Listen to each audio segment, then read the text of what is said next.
तारीख थी 8 जून साल 2026।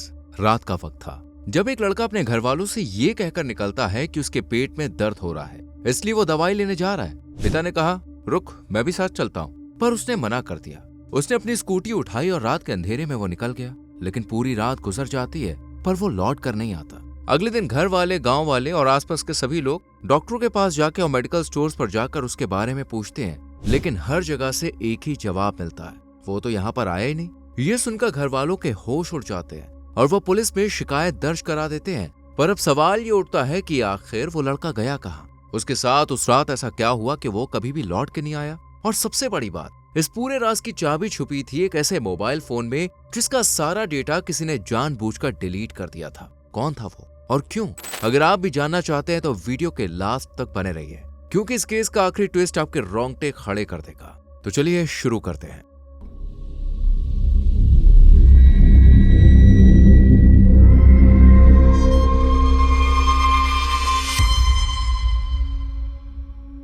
इस केस फाइल की शुरुआत होती है हरियाणा के रेवाड़ी जिले से, जहां जड़थल गांव में मोनू नाम का एक लड़का अपने परिवार के साथ रहा करता था। मोनू की उम्र करीब 21 साल थी और वो एक बेहद ही साधारण परिवार से ताल्लुक रखता था। मोनू एक प्राइवेट कंपनी में काम करता था और मीडिया रिपोर्ट्स के मुताबिक हाल ही में उसने मेहनत करके अपना एक छोटा सा काम, एक दुकान भी शुरू की थी। वो रोज अपनी ड्यूटी पर जाता था ताकि महीने के आखिर में मिलने वाले पैसों से अपने घर का चूल्हा जला सके और अपने पेरेंट्स को एक अच्छी जिंदगी देना चाहता था। गांव में मोनू अपने सीधे और शांत स्वभाव के लिए जाना जाता था। ना किसी से लड़ाई, ना ही किसी से कोई झगड़ा। उसका पूरा ध्यान सिर्फ और सिर्फ अपने काम और अपनी फैमिली पर था। पेरेंट्स को भी अपने बेटे से कभी कोई शिकायत नहीं रही, बल्कि वो चाहते थे कि अब उनके बेटे की शादी हो जाए और उसकी जिंदगी में एक ऐसी लड़की आ जाए जो उसका अच्छे से ख्याल रख सके। और फिर वो दिन भी आ गया। पुलिस के मुताबिक कुछ ही वक्त पहले मोनू की शादी हुई थी, यानी वो अभी नई शादीशुदा जिंदगी जी रहा था। उसकी पत्नी का नाम था तनु, जो रेवाड़ी जिले के ही कसोली गांव की रहने वाली थी, जो मोनू के गांव से बहुत ज्यादा दूर नहीं है। शादी के बाद मोनू खुद को दुनिया का सबसे खुश नसीब इंसान समझ रहा था। वो तनु को हर वो खुशियां देना चाहता था जिसकी वो हकदार थी। बाहर से जितना सब कुछ नॉर्मल और खुशनुमा दिख रहा था ना, अंदर से कहानी उतनी ही उलझी हुई थी। और यहीं से इस केस का पहला काला अध्याय शुरू होता है। दरअसल इस रिश्ते से हर कोई खुश था सिवाय तनु के। पुलिस जांच और मीडिया रिपोर्ट्स के मुताबिक तनु की शादी जब हुई उससे पहले से ही एक लड़के के साथ उसका अफेयर चल रहा था, जिसका नाम था सोनू। वो रेवाड़ी जिले के ही मुंड नवाज गांव का रहने वाला था। दोनों एक दूसरे के करीब थे और सबसे खतरनाक बात यह थी कि शादी के बाद भी तनु और सोनू का ये रिश्ता खत्म नहीं हुआ था। तनु फोन और चैटिंग के जरिए लगातार सोनू के संपर्क में बनी रही। मोनू इस सबसे पूरी तरह से अनजान था। वो तो बस अपनी नई जिंदगी के सपने बुन रहा था। लेकिन दूसरी तरफ जांच अधिकारियों के बयान के अनुसार तनु और सोनू अब तक इस लुका छुपी के रिश्ते से आगे बढ़कर अब हमेशा के लिए साथ रहने का सपना देखने लग गए थे। और उनके सपने के रास्ते में जो सबसे बड़ा कांटा बन रहा था वो था मोनू। इसलिए दोनों ने मिलकर एक ऐसा फैसला किया जिसे सुनकर इंसानियत भी शर्मसार हो जाए। पुलिस के मुताबिक तनु और सोनू ने मोनू को हमेशा के लिए रास्ते से हटाने की साजिश रच डाली। और इस साजिश में सोनू ने अपने दो साथियों हरिओम और अमन को भी शामिल कर लिया। अब यहाँ ध्यान से सुनिए, क्योंकि इनकी प्लानिंग ही इस केस को बाकी केसों से अलग बनाती है। जांच के मुताबिक इन लोगों ने तय किया कि इस पूरे केस को ऐसे अंजाम दिया जाएगा कि ये किसी की जान लेने का केस ना लगे, बल्कि सबको ऐसा लगे कि ये तो एक हादसा है या फिर अपनी जान खुद दी गई है। इसलिए प्लान बना कि मोनू के शरीर पर चोट का कोई निशान नहीं छोड़ा जाएगा, कोई हथियार इस्तेमाल नहीं होगा और उसकी बॉडी को नहर में फेंक दिया जाएगा ताकि पुलिस को लगे कि मोनू पानी में डूब गया। सोचिए कितनी ठंडे दिमाग से रची गई थी ये साजिश। प्लान तैयार था और अब बारी थी उसे अंजाम देने की। और उसके लिए तारीख चुनी गई 8 जून।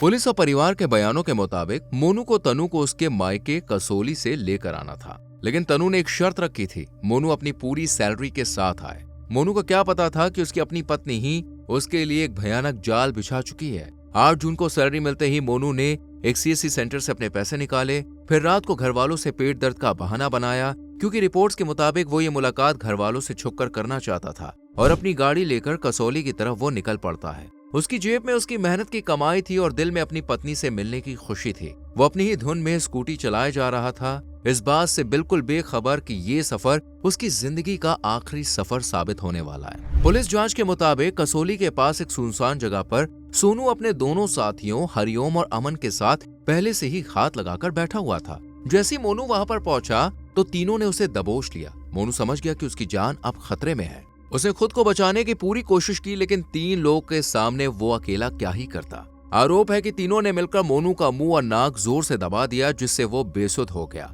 और फिर उसी हालत में उसे पास ही बहने वाली आसलवास नहर में फेंक दिया गया। साजिश को पूरा करने के लिए उसकी स्कूटी नहर के किनारे खड़ी कर दी गई, ताकि पुलिस और परिवार को लगे कि मोनू ने या तो नहर में कूदकर जान दी है या फिर पैर फिसलने से वो डूब गया है। इतना करके तीनों वहां से फरार हो गए। इधर जब मोनू रात को घर नहीं लौटा तो परिवार की फिक्र बढ़ने लगी। 9 जून को भी जब वो घर नहीं लौटा तो उसके पिता रतनलाल ने कसोला थाने में गुमशुदगी की शिकायत दर्ज कर दी। पुलिस ने तलाश शुरू की और अगले ही दिन 10 जून को आसलवास नहर से एक शव बरामद हुआ। जब परिवार वहां पहुंचा और उन्होंने देखा तो उनकी दुनिया उजड़ गई। ये बॉडी किसी और की नहीं बल्कि मोनू की थी। अब क्योंकि शरीर पर चोट का कोई साफ निशान नहीं था, स्कूटी भी नहर के किनारे ही खड़ी मिली थी और मामला पानी में डूबने का लग रहा था, तो पुलिस ने पोस्टमार्टम कराने के बाद मोनू की बॉडी परिवार को सौंप दी। यानी कि साजिश कामयाब होती हुई दिख रही थी। मुजरिम खुली हवा में सांस ले रहे थे और सबको यही लग रहा था कि ये बस एक हादसा है। और तनु, उसका नाटक तो देखिए। जांच अधिकारियों के मुताबिक बॉडी मिलने की खबर सुनते ही तनु अपने मायके से माता पिता और रिश्तेदारों के साथ ससुराल पहुंची। वो फूट फूट कर रोई। अंतिम संस्कार से लेकर हर रस्म में वो शामिल हुई, ताकि गांव वालों और मोनू के पेरेंट्स में से किसी को भी उस पर रत्ती भर भी डाउट ना हो। लेकिन जनाब, वो कहते हैं ना, मुजरिम कितना ही शातिर क्यों ना हो, कोई ना कोई सुराग जरूर छोड़ जाता है। और यहीं से इस केस का सबसे बड़ा टर्निंग पॉइंट आता है, वही जिसका जिक्र मैंने वीडियो की शुरुआत में किया था, वो मोबाइल फोन। रिपोर्ट्स के मुताबिक 11 जून को पुलिस ने कागजी कार्रवाई पूरी करके मोनू का सामान, उसकी स्कूटी, फोन वगैरह परिवार को सौंप दिया। जब परिवार ने मोनू का फोन खोलकर देखा तो वो बिल्कुल हैरान रह गए, क्योंकि फोन में कोई भी डेटा नहीं था, न कॉल हिस्ट्री, न मैसेजेस, न चैट। पूरा फोन खाली डिब्बे की तरह था। अब सोचिए, जो लड़का दवाई लेने निकला था उसका फोन खाली कैसे हो सकता है? किसने डिलीट किया ये सब और क्यों? बस यहीं से परिवार का माथा ठनका। उन्होंने साइबर एक्सपर्ट की मदद ली और फोन का डिलीट किया हुआ डेटा रिकवर कराया। और फिर जो सामने आया उसने सबके पैरों तले जमीन खिसका दी। रिकवर हुए डेटा से पता चला कि 8 जून को, यानी जिस रात मोनू गायब हुआ, उस दिन उसके और तनु के बीच 49 बार कॉल हुई थी और इनमें से एक कॉल में करीब 3 मिनट तक बात हुई थी, जबकि तनु पक्ष अभी तक यही कहता रहा था कि उस दिन मोनू से कोई बात नहीं हुई। रिपोर्ट्स के मुताबिक डिलीट की गई व्हाट्सएप चैट भी रिकवर हुई और परिवार के हाथ सीसीटीवी फुटेज भी लगी। धीरे धीरे परिवार को पूरी कहानी समझ में आने लग गई कि उनके बेटे की जो जान गई है वो कोई हादसा नहीं है, बल्कि एक सोची समझी साजिश थी। और शक की सुई सीधे घूम गई घर की बहू तनु पर। लेकिन यहाँ पर परिवार ने गजब की समझदारी दिखाई। उन्होंने तुरंत हंगामा नहीं किया। बेटे की रस्म क्रिया पूरी होने तक खामोश रहे, ताकि आरोपियों को भनक तक ना लगे। और रस्में पूरी होते ही उन्होंने सारे सबूत लेकर पुलिस का दरवाजा खटखटाया और केस दर्ज करने की मांग की। पर रिपोर्ट्स के मुताबिक शुरुआत में उनकी सुनवाई नहीं हुई। परिवार 21 जून और फिर 30 जून को डीएसपी से मिला, लेकिन बात आगे नहीं बढ़ी। आखिरकार 2 जुलाई को जब परिवार सीधे पुलिस अधीक्षक यानी एसपी से मिला, तब जाकर इस केस ने रफ्तार पकड़ी।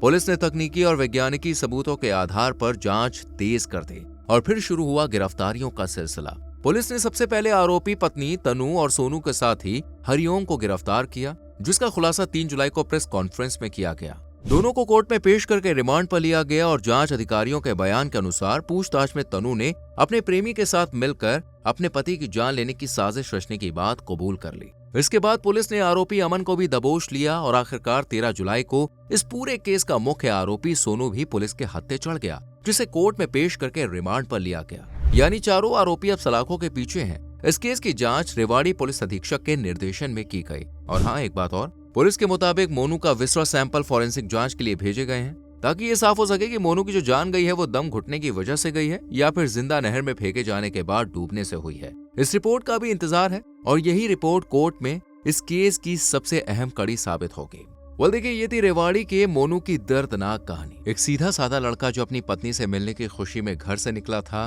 और उसी की पत्नी ने गहरी साजिश रच के उसकी जान ले ली। मोनू के पेरेंट्स ने आरोपियों के लिए फांसी की सजा की मांग की है। आपका ओपिनियन इस केस पर क्या है, लिख सकते हैं। वीडियो को लाइक और शेयर करें और चैनल को सब्सक्राइब करके बेल आइकॉन प्रेस करें, जिससे आने वाली वीडियोस आपसे मिस ना हो। मिलते हैं आपसे अगली वीडियो में। Till then, bye bye, take care.